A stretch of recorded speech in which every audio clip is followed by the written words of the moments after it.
Clemmons, Doctor of Chiropractic at the Rock Health and Wellness Center, and you are listening to Life with Jason Clemmons, DC. This is Monday night, October 16th, and we are coming to you live from the Rock Health and Wellness Studios, and we are also live on 98.7 FM Walk by Faith Radio. And so we are glad to be here tonight. We hope you guys are having you had a great weekend. Hope you had a great Monday. Hope everybody's back at it today. Hope everybody thought to themselves, man, I can't wait to get back to work on Monday. It's my favorite day of the week. I'm glad I'm back out there making life better for people. I'm glad I'm out there making life better for myself. I'm glad I'm out there making a difference in the world. Man, Mondays are great, right? Because that goes back to definitions and strategies, right? That we always talk about. So, yeah, it was a good weekend. We got to hang out at the tailgate on Saturday. My daughter did a great job with the tailgate for the Double T Varsity Club, and the tailgate was fabulous.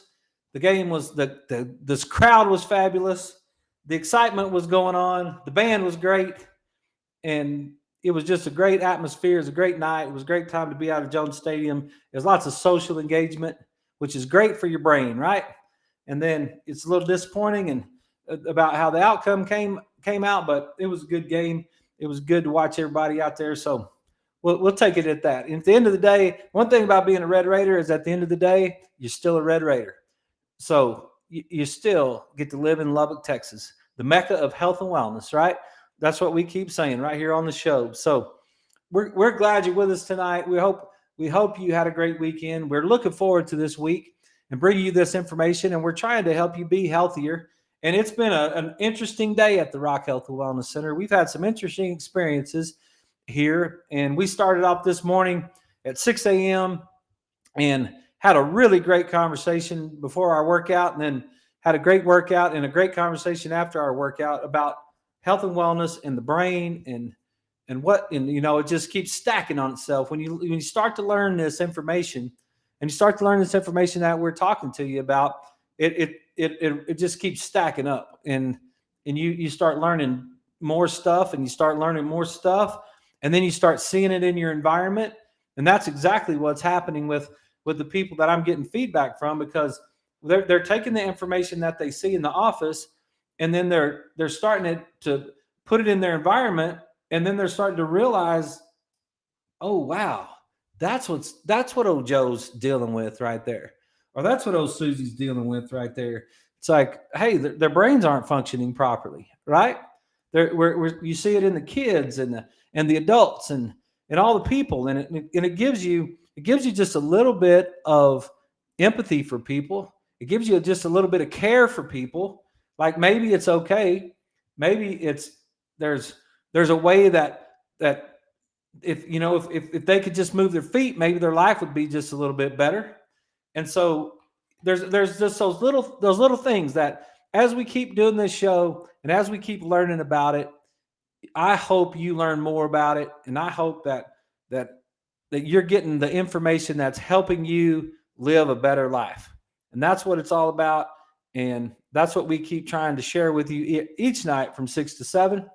And so we're just going to continue it this weekend. And I listened to a podcast this weekend, and I listened to the two guys talk, and they were talking about their health, and they said, all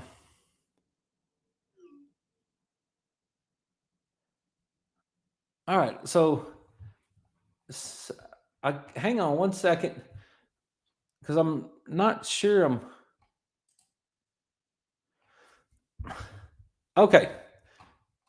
Sorry about that. For you guys on the radio, I'm sorry about that.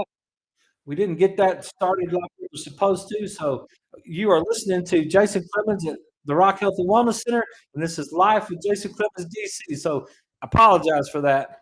I messed this up again tonight. So we're going to see if we can get you back on track. We were talking about having a great weekend, and I hope you guys had a great weekend.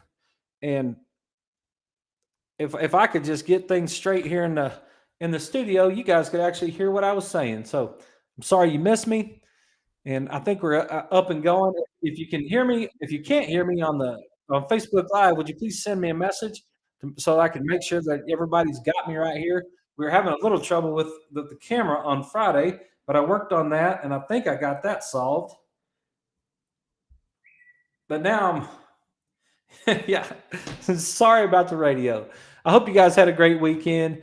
We're going to talk about health and wellness, and so that's what we're talking about tonight. But then I was just mentioning that I had listened to a podcast this weekend about two guys that are pretty high powered guys that were talking about health and wellness, and they made this statement about they got tested by some guru of health that was teaching them things about their health, and what the guy said, the statement he made was, I don't need to know that. I just tell me what I'm supposed to do because I'm too busy. I don't need you to break it down for me.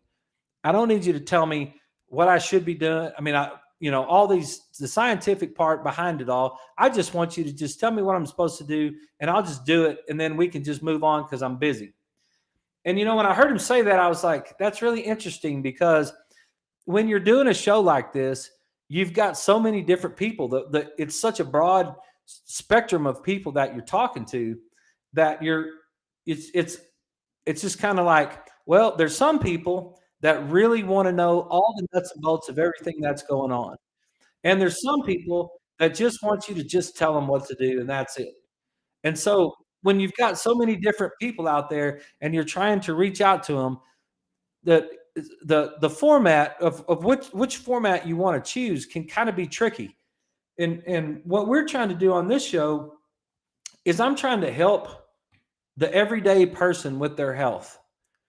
And when I say everyday person, I'm talking about all of us, right? I'm just trying to share things about your health. And sometimes we get complicated and sometimes it gets ultra simple. And we're kind of working through the model to try to see exactly what is the best way to do it. But there's just certain things that if you're not careful, the reason we call this the Rock Health and Wellness Center is because we're trying to build the foundational premise of the Rock. We're trying to build something that you can count on. That's not going to be blown here and there by every wind of change and cunning and craftiness of men, right? I'm not going to throw stuff at you that to me is just another fad or just some sort of new product that we're going to throw at you so that I can make some money or something. And don't get me wrong, I'm not anti-money, but I'm not anti-people making money. I am a capitalist, I guess you could say. But I'm when it comes to your health, I want to make sure that what you get on this show is something that is solid, that'll last you for the rest of your life.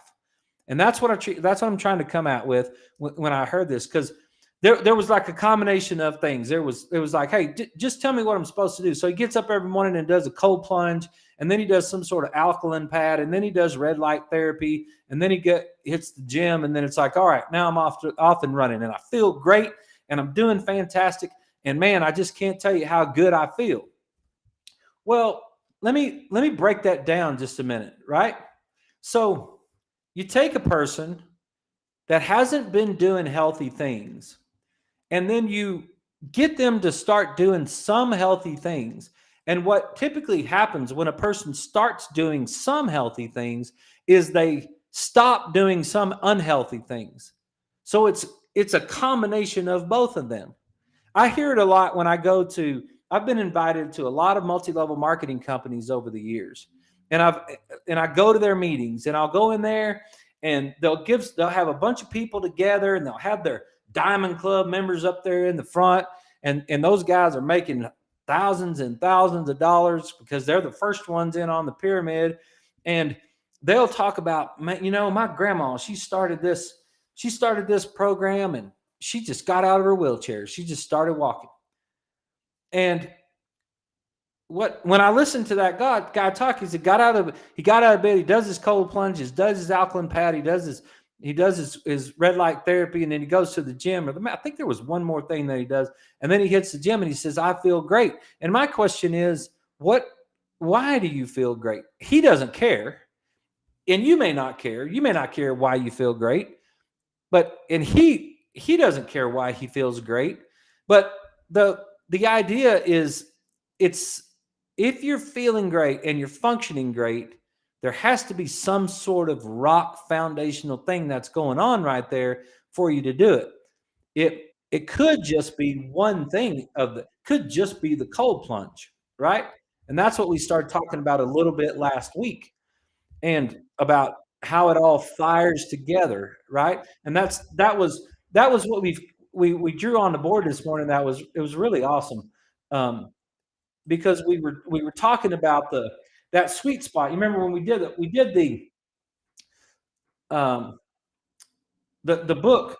We did the book well, by Robert Lustig a couple weeks ago, right? And we were talking about the dopamine. We're talking about the dopamine bell curve, and we were talking about the middle of that dopamine bell curve being the sweet spot. And what we said was anything to the left means that you're low dopamine, and anything to the right means that you're high dopamine. And then what we did when we got on top of that is I said, you know what I ought to start doing when I draw my brain and I'm trying to explain the brain, what I should start doing is drawing the brain like this and then making it right side and left side. Put that bell curve over there on that left side and put that middle sweet spot of dopamine over there on that left side. And then let's draw our up and over, right? So now let's get our up and to the right and over to the left pathway working. And then let's look on that together, right? And then we start talking about, well, all right, well, hang on a second, because you remember trauma that we broke down from the body keeps the scorebook, right? So now we got this whole trauma thing going on, and now we hit that thalamus, and the thalamus is sending that message to the amygdala, and then the thalamus is sending that message up to the cortex, and then the cortex is having to shut this off, right? It's having to go down, but what's happening is the amygdala is blocking that signal going down from the cortex, so we're not getting that pathway over to the other side, so we're not getting that sweet spot of dopamine. And it was so cool because that picture right there, that picture was up on the board, and I took a picture of that, and it actually we had some things added to it. So we had some we had some added to it. And if you guys are listening on 98.7 or 1420 AM, just you can also catch us. You can go back and watch this later on the Rock Health and Wellness Center's Facebook page or at Health from the Rock on YouTube, and you can see what I'm saying right here. But there's this multiple layer of information that keeps coming to us, right? And then the right side has an affinity for adrenaline, and the left side has that affinity for dopamine, right? And then the cold bath gives us a 300 to 400% increase in adrenaline, and then a 2.5 times increase in dopamine for 3 to 4 hours, right? And then what Dr. Huberman taught us was that what also happens, chocolate gives us a 2.0 times increase in dopamine, but I went back and looked afterwards, and we don't get that adrenaline from chocolate. So when you start looking at all this stuff, mapping it out and looking at it, and that's kind of what the picture was that I took, and I was like, look at that, that's getting more clear and more clear and more clear. And it's like, wait a minute, I'm not going to get blown here and there by every wind of change. I just have to understand how to make that happen for myself. I've got to get myself into a position to where that can happen for me. I can get that information. I can get into that sweet spot of dopamine. I can make sure that that trauma is taken care of, whether I do it from a bottom up or a top down approach. Right? There's there's lots of there's lots of different things that are going on in that picture right there, and what that right there matters to you. You may not know that matters to you, but that matters to you. And that matters to your spouse, and it matters to your kids. And when you really want to start studying health, that matters. Now, if you just 100% trust me and you just say, "Hey, Dr. C, just do whatever, man. Just tell me what I'm supposed to do, and I'll just do it. And I don't have time because I'm a busy person. I got things to do. I got businesses to run. I got mouths to feed. I got things to do. Just tell me what I'm supposed to do." It's like, all right, but I'm not that comfortable with just doing that for you because I don't want you to like you can be tricked. Right? Maybe it's just the cold plunge that made this guy feel good because he's getting that increase in adrenaline and he's kicking it over to the other side. Maybe it's the fact that he also is doing keto at the same time. So he's also added the keto diet, which means he's controlling his insulin, right? So he's doing the cold plunge and he's controlling his insulin. And maybe that's the trick. Maybe the red lights don't have anything to do with it. Maybe the alkaline pad doesn't have anything to do with it. Maybe it does. I'm not saying one way or the other. I'm just simply saying that we don't necessarily know. We don't necessarily know exactly which one is which until we start breaking it down and we start going through the layers of it. And you're going to have questions about some of this sometime along the way because you're going to start to see this. You may be 50 years old and you see it in your parents. You may be 70 years old and you see it in your kids. You may be 30 years old and you see it in your kids, right? You might have a 6-year-old or a 7-year-old or a 9-year-old that got diagnosed with ADD or ADHD, right? You might have a 14 or 15-year-old that's all of a sudden got depression. You may be a 30-year-old that's all of a sudden developed depression. Or you could be a 50-year-old that all of a sudden developed high blood pressure. Now you ask me, Jason or Dr. Clemmons, are you treating high blood pressure? And the answer is no, I'm not treating high blood pressure. I'm talking to you about the mechanisms and the pathways that fire in our brain that might lead to high blood pressure. And what happens if this mechanism breaks down and you end up with a blood pressure pill and now your body adapted. The reason that your blood pressure went up is because your body was trying to adapt, right? That's something that is I just think you might want to know that. I just think you might want to know that if you're dealing with a symptom. And I'm trying to explain some very complicated physiology and some very complicated neurology in a way that you can follow it to make your life better. Because I'm telling you that this little model that we're building together and this little layering that we keep doing over and over on top of this thing and this little picture that we keep seeing and we keep understanding, it's it's the key to health and wellness. And the other thing that I said that I told my one of the people this morning at our that were working out, it was really funny is because there's not a lot of people that understand this model right here. And I'm either crazy as a loon or we got a bone with some meat on it. And I think that we got a bone with some meat on it right there. I think we actually have something right there that's solid. And I can make an argument that it's solid. And I can make an argument that, hey, this is going to be helpful for you.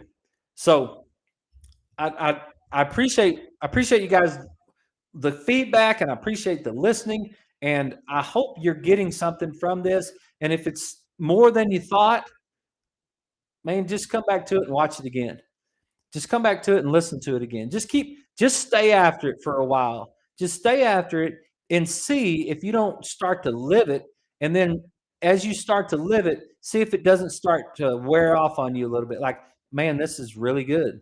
Like I'm actually healthier than all the people in my world now. I'm actually getting through this winter, and it's the first winter I got through that I'm not sick.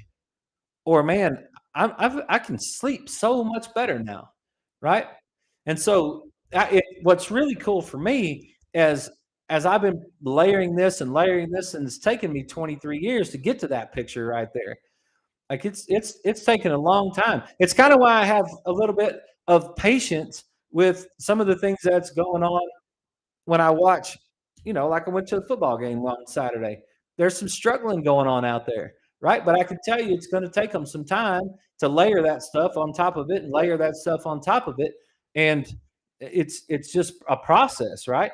So we go through this whole thing and it's a process, and we just want to make sure that it when you get it and you finally understand it, that you can kind of you can you can make sense of it and it can make your life better.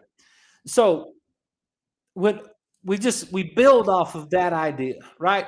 We build off of this platform, of this model that goes on right there.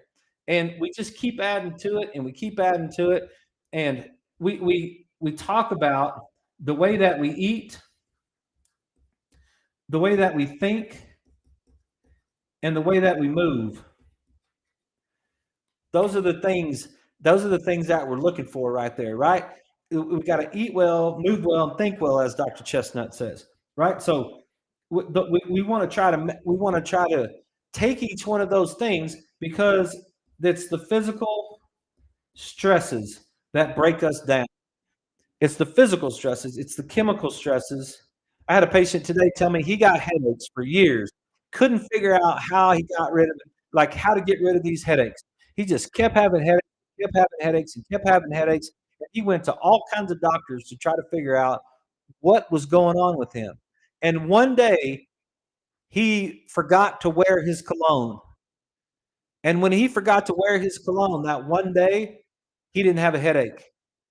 And later on that afternoon, he thought to himself, man, I forgot to wear my cologne today and I didn't have a headache.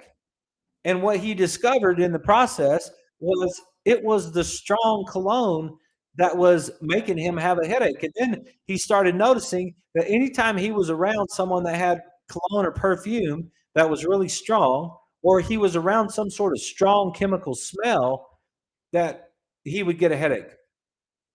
And it was really interesting to him. So he after all those doctor visits and all that testing and all those things to try to figure out what was going on with him, he solved his headache problem by just getting rid of his cologne. And he knows now that if he starts to smell that strong smell, if he just gets away from it, that he won't have a headache. And it's crazy because what he's saying right there, it's the chemical stress, right? It was the physical, chemical, and mental emotional stress that breaks us down. And each time that we do that, each time that we think about physical, chemical, and mental emotional stress, I just go back. I just go back to that same model. I go back to that and say, what is causing interference in that? And the subluxation is the interference. That's the only thing I work on is the subluxation. And you're subluxated because you're under physical, chemical, and mental emotional stress, right? So I know that. And those things are all fitting into that model right there. So when we're working on it, how do we make it better? Well, then we start breaking down each individual segment. We start saying to ourselves, all right, let's look at the things that we're eating. Let's look at the chemical environment that we're under. Let's look at the mental emotional stress that we're under, right? Eat well, move well, think well. That's what Dr. Chestnut says. Eat well. What are we eating? What what are the things that we're eating that's ruining our life? How are we thinking? What is going on with our thinking? And then the last thing is how are we moving? Right? So every time we do a show, I'm trying to address those things. I'm trying to address each one of those things and break down each one of those things for you so that you can tell, okay, that's what makes me better. So what I want to do tonight, we're about to have a break on the radio, and I'm going to try to make sure that that I turn the microphone on so you guys can hear me. But what I want to do is I'm going to break, and when we get back from the break, I'm going to break down the movement of the spine, and we've done that before, but I want to do it again from a spinal standpoint where it ties into some specific problems, right? And start to show you in the literature where exactly abnormal spinal movement can affect things like your TMJ or the way that your eyes move or what happens after a whiplash. Those are things um, that we don't ever think about, right? Then you say, "Well, when did I get a whiplash?" And I said, "Well, you could have got a whiplash. You might not remember it, but you could have got a whiplash in the first time you tried to ride your bike, or that time that you fell off that trampoline when you were a little kid." I tried to do a flip one time. I think it was a backflip. I didn't make it, or maybe I tried to do a backflip one time on the trampoline and landed right on top of my head and neck. Just press my head and neck down, right? And that could be a whiplash injury. And that whiplash injury can have long-term effects on your health. It can bother you for a long time after that. So that can then you let that can lead into things like your eyes not working properly, or your jaw not working properly, or different parts of your body. And that's what I want to start tying it into. After we get back from the break, I want to tie into spinal movement and how it affects those things. So you guys hang loose, and we'll be back in just a few minutes. And you're listening to Jason Clemmons with Life with Jason Clemmons, DC, on 98.7 FM Walk by Faith Radio. We'll be right back.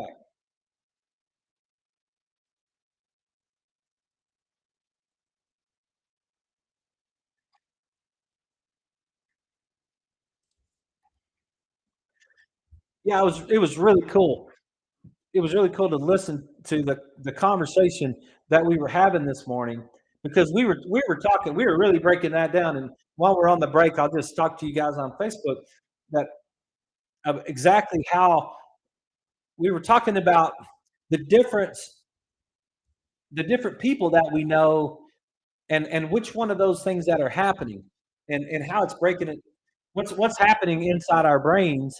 And it's like, oh man, yeah, right. And one of the things we got into was, once this pattern starts, let me make sure I got it on right here.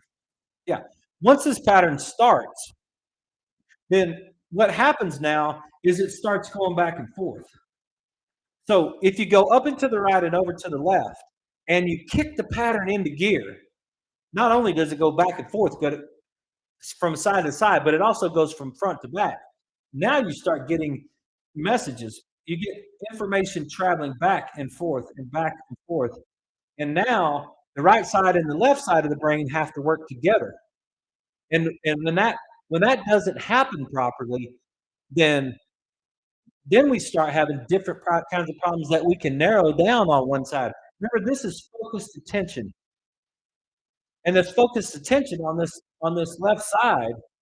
I had a patient this morning, and she listens to our show, and I hope she's listening to the show tonight.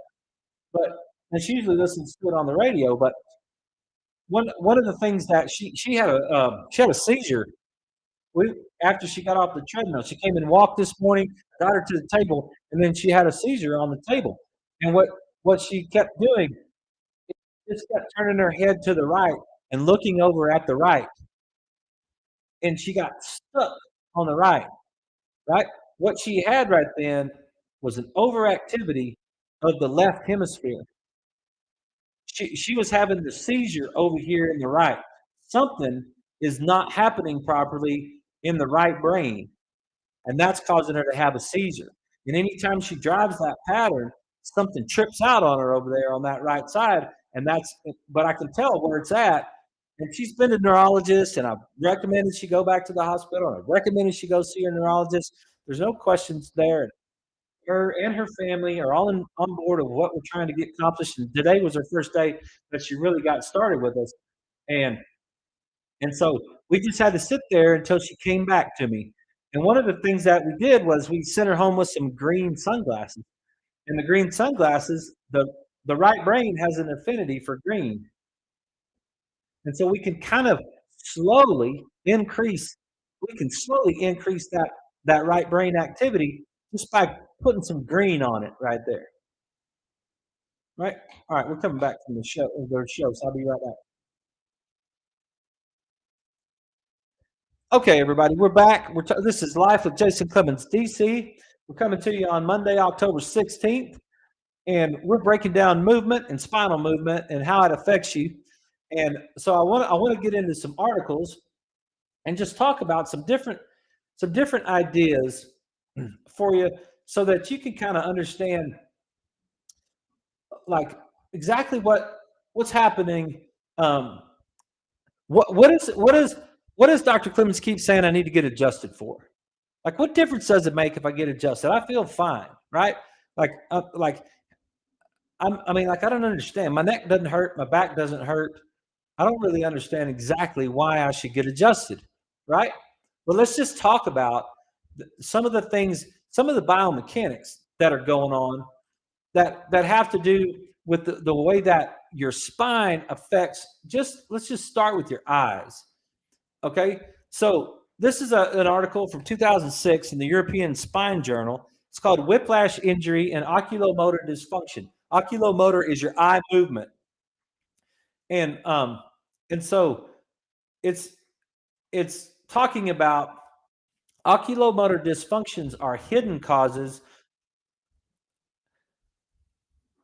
of invalidity following whiplash injury.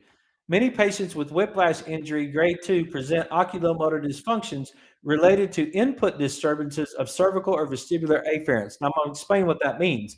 Many patients will have trouble with their eyes because of their neck not functioning properly, um, or their ears not functioning properly.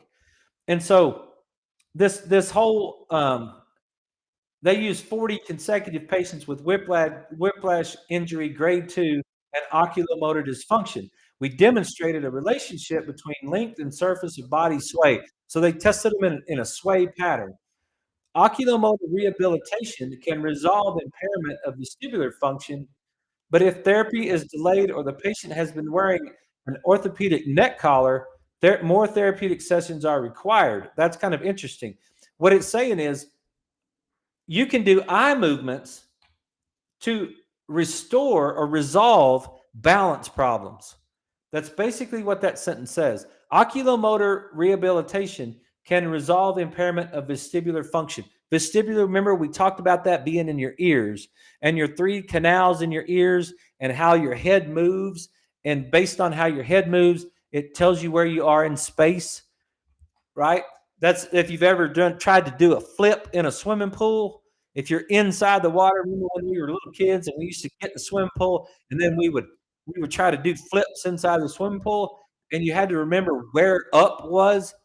It's like, how did you remember where up was? Well, the way you know where up is because your ears, the fluid in your ears is telling you where you are in space, right? That's how you know if you tilt your head over in one direction, you don't fall over. And the reason you don't fall over, well, hopefully you're not falling over. If you are falling over, be careful.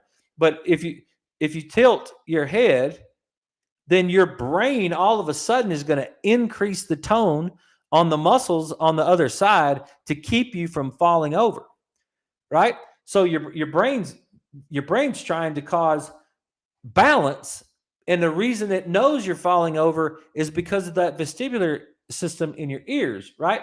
Well, what this is saying is that if you get in a whiplash injury and now all of a sudden your head goes forward and backward and you sprain the ligaments in your neck, then you can now have problems that occur in the vestibular system and with your eyes. Those things are all wired together right there. So the balance part of your ears. I have a patient who's dealing with a lot of ringing in the ears, right? And there's some degeneration in the neck, and we're having a hard time working through that. We're having a hard time getting rid of that ringing in the ears, and we keep trying. We're trying to work on the structure of the neck, right? And the reason I know this article is a little complicated, but I wanted to just show it to you because I wanted to bring it to you because it's just trying to explain how the movement of your neck matters when it comes to the way that your brain functions, right? And it says down here, Oculomotor muscle disorders deserve a great attention because they may be responsible for many symptoms and perpetuate neck pain. So if your eyes aren't moving properly, now you can end up with multiple problems. So one of the things that we do here in the office with every new patient that comes into the office, other than newborn babies, really, is, and we had 3 of them last week, right? Um, so we had a 4-week-old and a 10-day-old and a couple of week-old baby that all got adjusted last week in the office because we're trying to check their nervous systems to make sure their nervous systems are functioning properly, right? That's what that's all about. So if your eye muscle disorders, that's why they can cause many different symptoms, including neck pain. So when a patient comes into our office, one of the things we're going to do is we're going to run the right eye test on them. And the right eye test is going to have a white dot. Remember, it's going to move around the screen. We talked about the right eye test. Well, one of the patients that I tested today, the left eye didn't want to come down. The left eye didn't want to come down. The left eye didn't want to move properly across the horizon. The left eye didn't want to quickly move back and forth from side to side. When I did the reflex test on him, the left eye showed up that it wasn't comfortable. The left hemisphere of the brain showed up that it wasn't comfortable. Like there was some movement patterns that had to do with the eye, and there was some degeneration in the neck. And there was some high blood pressure and some high cholesterol that went along with this whole thing. Now, is the high blood pressure and the high cholesterol being caused from the eye? I'm not 100% sure, but something is causing that problem, right? And so that something could very well be causing his high blood pressure or his statin problem. It might not be his diet. He tries to eat pretty dang clean, but it could be the fact that the neck is not firing properly, which is causing a problem for him. And that's basically what I'm trying to share with you with this article. The proprioceptive system of the neck muscles can influence the oculomotor and vestibular systems. The proprioceptive, meaning the way that your nervous system detects the movement, right? The way that your neck moves can influence your eye movement and your balance. The way that your neck moves can influence your eye movement and your balance. So if your neck's not moving, you can create a balance problem because your neck's not moving. Then you can create an eye problem because your neck's not moving. And it goes both ways, right? So those two quotations that's coming from the European Spine Journal in 2006, right? It's these two quotations are saying that eye muscle disorders may be responsible for many symptoms and perpetuate neck pain. And then the very next sentence says that neck proprioceptive system could cause oculomotor and vestibular problems. So those two things work together. The way that your neck moves. Now let's go back to our model. Let's go back to our subluxation model. Let's go back to that idea of physical, chemical, and mental emotional stress, right? And what is the key to fixing that is the way we eat, the way we think, and the way we move. All right. Now, movement breaks down into different subcategories. One of those is exercise. It's vital that we exercise in order to keep our body functioning properly. But the other one is spinal movement. Right? It's like, how do you know how the segments of your spine are moving unless you get your spine checked by your chiropractor? Who else in your world is going to check that for you? Because you say, well, I've got full range of motion of my neck. Okay, there's lots of studies that are done that said full range of motion of the neck, going up and down, side to side, rotating. If you've got full range of motion of your neck, you cannot tell because you have 7 cervical vertebrae. Remember how we broke those down? You have 7 cervical vertebrae. You have 7 neck bones. And those 7 neck bones, if one segment gets locked up, you can still have almost the same identical range of motion. You can have almost the same identical range of motion because you have the ability to adapt in that segment. But that one spinal segment is not moving properly. That one spinal segment might actually be causing, let's go back to our article, and I'll see if I can, I'll see if I, for you guys that are listening to us, and for those of you who are, no, that's not the one. Watching it on Facebook, I was going to see if I could get that pulled up for you right there.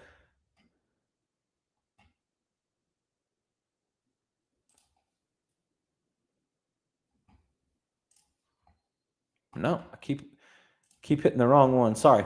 It doesn't really matter. There you go.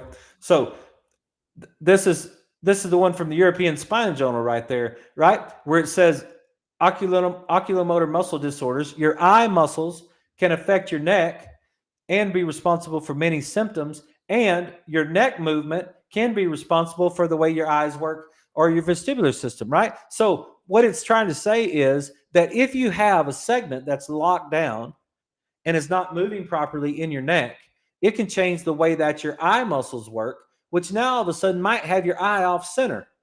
And if your eye's off center, you might have to go get some glasses because your eyes don't work properly. Because now all of a sudden you just say, man, I just got old and I just have to get some glasses, right? That's just an interesting idea right there. If you've never thought about it before, to actually, I didn't even show you that, to actually click on that, to understand that your eyes, that your eyes and your neck are connected together. It's basically what I'm trying to say. I'm saying it horribly, but that's what I'm trying to say, right? The oculomotor system is an indispensable structure that supplies useful information for both stabilization of the human body and for postural control. So it's very important that your eyes work in order to control your posture. And it's very helpful that we can use your eyes to fire in a certain pattern to help control your posture. So moving your eyes in one direction, like we always talk about, move your eyes up and to the left. Look at something right in front of you. Look at something up and to the left. Move your eyes up and to the left over and over again. Down to the middle, up and to the left. Down to the middle, up and to the left. You're actually affecting your posture, and you're actually affecting the way that your entire body is working right there. Like the stabilization, you can increase your balance. You can make your balance better by moving your eyes. You can make your posture better by moving your eyes, right? That's why it's so important. That's why we're locked into phones now, right? We locked into phones. We're locked to our eyes down. We lock our eyes down. We change the way that our neck functions. We change the way that our neck functions. We lock down the vertebrae in our neck, and now we start this whole cascade of events that messes us up, right? It just keeps going back to those same things that over and over again, that it's like, wow, okay. He doesn't say it very clearly, but I get what he's trying to say. What he's trying to say is, man, I should make sure my spine is functioning properly. I need to make sure that my spine is functioning properly so that my eyes don't get all jacked up. I mean, that's not a very smart way of saying it, but that's the truth right there, right? And then we can get into the correlation between cervical spine and the TMJ disorders. You ever had jaw problems? Your TMJ, your jawbone, how it attaches to your skull right there, and everybody says, man, my TMJ hurts. Like every time I open my mouth, when I open my mouth, it's just kind of jacked up. It really hurts, right? And they said, Doc, is there anything you can do about that? Is there anything you can do to help me with my TMJ? And I'm like, well, interrelationship between the facial area and the cervical spine have been documented both at the anatomical interconnections, and neurophysiological levels. Sensory information from the cervical spine converges with the trigeminal nerve, which is the nerve that goes into the face, right? And it descends at least to the C2, C3, and perhaps as low as C6.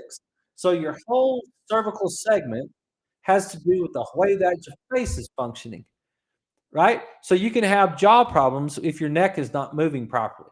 Now, the question is, do I treat TMJ? No, I don't, right? I'm just detecting and correcting subluxation. You see how it keeps going back to the same thing over and over again? It just goes, and I'm not trying to avoid the question by any means, or avoid the whole idea of treating something, but it's the wrong concept. It's not the rock. It's not the foundational premise of what I'm doing. And that is where we've talked about multiple times how people get frustrated with chiropractic care because they want chiropractic care to treat their symptom. And we're so used to that model. Doc, fix my problem, right? And it's like, it's not how it works. It's check and detect and correct your subluxations. Try to remove the interference in your nervous system. That's what we're trying to accomplish. And it's like, well, I know, does it help me? A lot of times it helps you. I have lots of information that says it helps you. Here's another article in the Journal of Rehabilitation Medicine in 2005. Standing balance and persistent whiplash, a comparison between subjects with and without dizziness. And what does it say? They took 3 groups. They took 100 subjects with persistent whiplash associated disorders, 50 complaining of dizziness, 50 not complaining of dizziness, and 50 healthy controls. And they were using the sway test again, and to try to figure out what was going on with them. The results indicated that the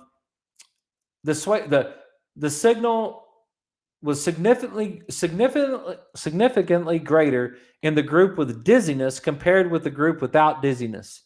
So, in the group without dizziness, now I'm sorry, these words are complicated, but these deficits could not be attributed to medications, compensations, anxiety, or age, are likely to be due to disturbances in the postural control system, possibly originating from abnormal cervical input into the brain. That's the key point of that article right there. It's just saying that the difference between the dizzy people and the non-dizzy people might be because of the abnormal input into the brain from the cervical spine. They got a whiplash, and then the neck quit functioning the way it was supposed to function, and then they ended up with dizziness. And it's like, man, I'm dizzy. Well, why are you dizzy? Because your neck's not moving properly, right? And what we could do is we could take the entire spine and we could tie it in together with some sort of symptom that you might be having. We could tie in your cervical spine. We could tie in your thoracic spine, the mid part of your back. I remember when I first started in chiropractic, I just had this middle of my back was just locked down. I would get adjusted and just have a spasm. I would have a full spasm through my rib cage, right? Where I could lose my breath. And I would just go through that motion sometimes because I had so much inflammation in my spine that it just went into that full spasm. Well, I also had lots of acid reflux back then. And now I know that up and to the right, over to the left pathway wasn't working properly because of the lockdown parts of my spine. It was all in there connected, right? I don't have this acid reflux anymore. I used to have acid reflux all the time, and now I don't have acid reflux anymore. I quit eating sugar. I've been getting adjusted. I've been exercising. I've been doing things that are healthy, and all of a sudden, I don't have acid reflux problems anymore, right? I could go to the lumbar spine, and I could start. One of the things that we ask a patient whenever they have a disc bulge in the lumbar spine, one of the things that we ask a patient is, does it hurt to cough and sneeze? And then the next one, have you lost any control of your bowel or bladder? That's like a textbook thing we learned in chiropractic school when you're doing an exam on a patient when they have a bulging disc in their low back. So why would that be a question that we would ask to somebody? Why would it matter to us that that you've lost control of your bowel or bladder? Well, you might lose control of your bowel or bladder if that disc bulges in your lumbar spine and it hits a nerve that's going to your bowel or bladder, right? It might disrupt the way that your bowel or bladder functions. Well, remember what we always talked about, what we talk about a lot on the show is we say, look, let's don't talk about just the extremes. Let's take the extreme model and then let's bring it back into a normal model. And let's say, hey, look, I'm not talking about the extremes anymore. Okay, if you have a disc bulge, that's great. But what about we know that. So the extreme cases of a bell curve, the extreme cases, you know they've got some sort of symptom on one side or the other, right? Those people are easy to break down. You got a disc bulge, it's hitting the nerve, you've lost control of your bladder, you're peeing on yourself, right? Okay, that's one model that we can understand. But now let's go back into the middle sections, and let's look at the majority of the people on Earth. And now let's say, hey, could your lumbar spine movement be affecting the way that your bladder's functioning? Could your lumbar spine movement be affecting your sexual organ function? Could your lumbar spine movement be affecting the way that your bowels are working? And the answer to that question is yes. Of those questions, right? You could be having a problem and you might be having the wrong movement patterns in your spine all the way through from your occiput to your cervical spine to your thoracic spine and then all the way down to your sacrum, your lumbar spine and your sacrum. Those abnormal movement patterns can be disrupting your nervous system and that those movement patterns can be breaking you down. And that's what I wanted to talk about. That's what I was not very eloquently talking about tonight. It was just that idea that okay, movement is not just exercise. Movement is also spinal movement and getting checked by your chiropractor. That's why we're checking those kids, right? We're checking that 10-day-old and we're checking that 4-week-old. And it's like, why would you do that? They don't have back pain. I told one of my patients today that we adjusted those 3 newborns last week, and she said, "What were they spitting up or something?" And it was such an interesting sentence because it was like the first question that they asked was, "What's wrong with them? Why would you need to adjust a baby?" Right? But if your model is to say, "How do we keep what's right with them?" Maybe we should look at their spines to make sure that their spines are functioning the way that they're supposed to function, right? So that's what that whole thing is about. So last thing, I tried to explain this last week. I lost our show. I messed up something happened with our camera, and I messed it up. And so I've got just a little bit of time before our show's over tonight. But we've got a new little we got a contest going on. And so the contest is what I've done. And if you listen to the first part of the show, or if you listened to the radio last week, you heard it. But those of you that lost it or you didn't get to see it, and for you guys that are listening later, I had Kim get us a 20-ounce bottle of soda, and I had her fill it up with Red Hots because the idea is they tell me all the time, "Doc, it's just one Coke. I just have one Coke a day. How could that possibly hurt me?" Right? I just have one soda a day. Right? Okay. These Red Hots represent if you've ever seen a blood pressure medication pill or you've ever seen a birth control pill, that's what these represent. These are saying because everybody knows if you take one little old birth control pill, that can change your physiology completely, right? So if you drink a 20-ounce bottle of soda, how many birth control pills could fit in a 20-ounce bottle of soda? So we're going to have a contest. We're going to have a contest test over the next couple of weeks until the end of October, and you can guess. It's a 20-ounce bottle, and you can guess how many red hots are in there. You can either send me a text at 806-794-0400, or you can make a comment on any of our social media pages, and you can take a guess to see how many red hots are in a bottle of soda, which would represent how many blood pressure pills you're drinking every time you drink one bottle of soda, or how many birth control pills you're drinking with one bottle of soda, right? So you can guess, and the winner is going to get a $50 gift certificate to Longhorn Steakhouse. And if you guess from another town, you're just going to have to come to Longhorn Steakhouse and get your certificate.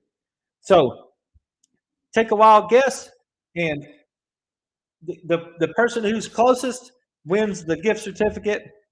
And I think last week they said you have to be within 100, but we'll see how that works.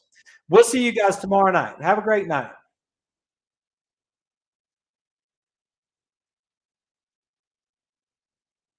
Okay. If you stayed on, if you're still on Facebook, take your guess and send me a message. How many red hots fit in a soda? The winner is going to get a gift certificate to Longhorn Steakhouse for $50. So you can leave me a message at any of our social media channels, or you can send us a text at 806-794-0400. You guys have a great night. Enjoy the ball game, and we'll see you tomorrow night.